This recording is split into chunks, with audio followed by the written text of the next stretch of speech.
Mini Pakistan के दावों में कितनी सच्चाई है? क्या डेमोग्राफी बदलाव के पीछे कोई बड़ी साजिश है या फिर हिंदू मुस्लिम करके 2027 विधानसभा चुनाव के लिए पिच तैयार की जा रही है? और इस वक्त हमारे साथ कुछ खास मेहमान जुड़ चुके हैं, उनका हम सीधे रुख कर लेते हैं। बीजेपी प्रवक्ता गौरव मिश्रा हमारे साथ जुड़ चुके हैं। बहुत स्वागत सर आपका जी उत्तर प्रदेश उत्तराखंड प्रेस के साथ ही। सबसे पहले हम बीजेपी का ही रुख कर लेते हैं। गौरव जी, जिस तरीके की बातें सामने निकल के आ रही है, राम भद्राचार्य की तरफ से बयान दिया गया और हाल फिलहाल राजनीतिक बयान भी सामने आ गए हैं।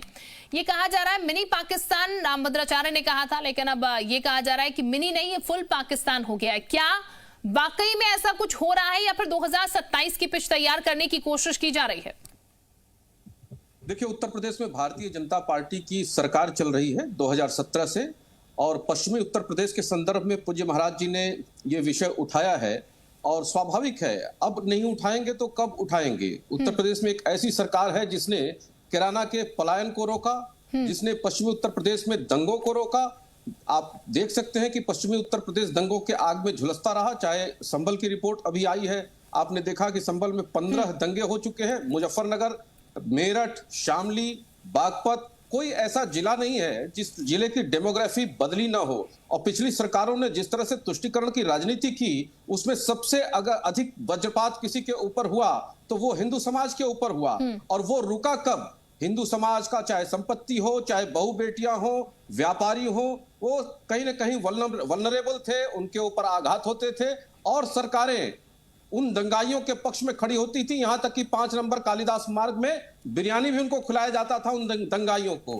तो वैसी परिस्थिति फिर इस देश में, इस प्रदेश में उत्पन्न ना हो, इसके लिए कहीं ना कहीं ये जागरूकता भी है। और उत्तर प्रदेश में अब एक ऐसी सरकार है जिसने इन माफियाओं और आतंकियों से 77,000 80,000 एकड़ के आसपास जमीन जो है वो सरकार की जो कब्जा करके बैठे थे, वो छुड़ाई है। बहु बेटियां घर से बाहर निकलने में सुरक्षा महसूस कर रही हैं। तो निश्चित रूप से पूज्य महाराज जी की जो चिंता है वो सामाजिक चिंता है। हिंदुओं के प्रति चिंता क्यों नहीं करेंगे? देश के 200 जिले ऐसे हैं जहां की डेमोग्राफी बदल चुकी है, जहां हिंदू अल्पसंख्यक हैं। 8-9 राज्य ऐसे हैं जहां हिंदू अल्पसंख्यक हो गए हैं। आप देखिए, पाकिस्तान कटा तो कौन ले गया?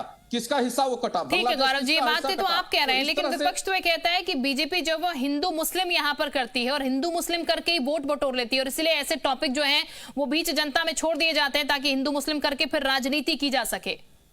देखिए, मुरादाबाद में 30,000 से अधिक प्रधानमंत्री आवास योजना में घर गए हैं और वो अल्पसंख्यक समाज को गए हैं। तो जो पिछली सरकारें राजनीति कर रही थी, तो जो लोक लुभावन, जो जन कल्याणकारी योजनाएं हैं, उन तक क्यों नहीं पहुंची? उनके राज्य में केवल दंगे ही क्यों होते थे? क्या वो समाज केवल दंगों के लिए जाना जाए? क्या हिंदुओं के पलायन के लिए जाना जाए? क्या ऐसी व्यवस्था चाहते हैं? इसलिए उत्तर प्रदेश में एक ऐसी सरकार है जो विकास भी करती है और विनाशवादियों को रास्ते पर भी लाने का काम करती है। ठीक है गौरव जी, हमारे गौरव जी का जरा मैं रुक कर लेती हूँ। गौरव जी, जो बात आप धर्मेंद्र जी की सुन रहे होंगे, वो कह रहे हैं कि मूलभूत सुविधाओं पर, मूलभूत चीजों पर आप लोग काम नहीं कर रहे हैं, लेकिन हाँ, जहां राजनीति हो, जहां पर से कुछ बेनिफिट मिले, उसको लेकर बीजेपी वो मुद्दे बार बार छेड़ देती है। और अगर आपकी सरकार होने के बावजूद इतने समय से हिंदू डर में जी रहे हैं तो फिर ये सही नहीं है। देखिए, 1911 में UN मुखर्जी ने एक पुस्तक लिखी थी, हिंदू अ डाइंग रेस, यानी हिंदू समाप्त हो रहा है और समाप्त हो जाएगा। उस समय न भाजपा थी, न जनसंघ था, न इस तरह का कोई प्रयोजन था। बावजूद उसके बाद समय समय पर महापुरुषों ने इस बेड़े को उठाया, चाहे वो महामना पंडित मदन मोहन मालवीय रहे हो, हेडगेवार जी रहे हो, तमाम लोगों ने इस अभियान को और हिंदुओं को बचाने का प्रयास किया।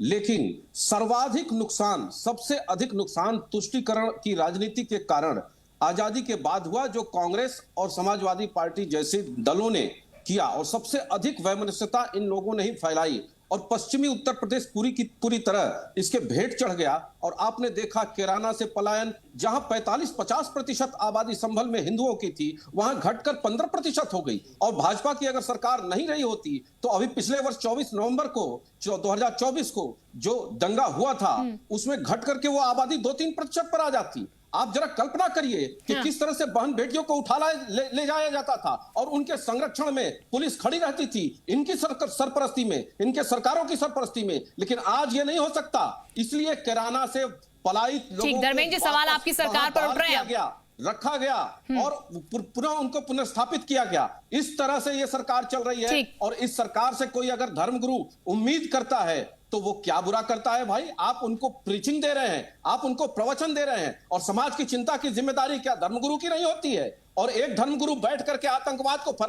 बढ़ावा देता है, उसके लिए लंबे लंबे कसीदे पढ़ता है, उसके संरक्षण में आप खड़े हो जाते हैं।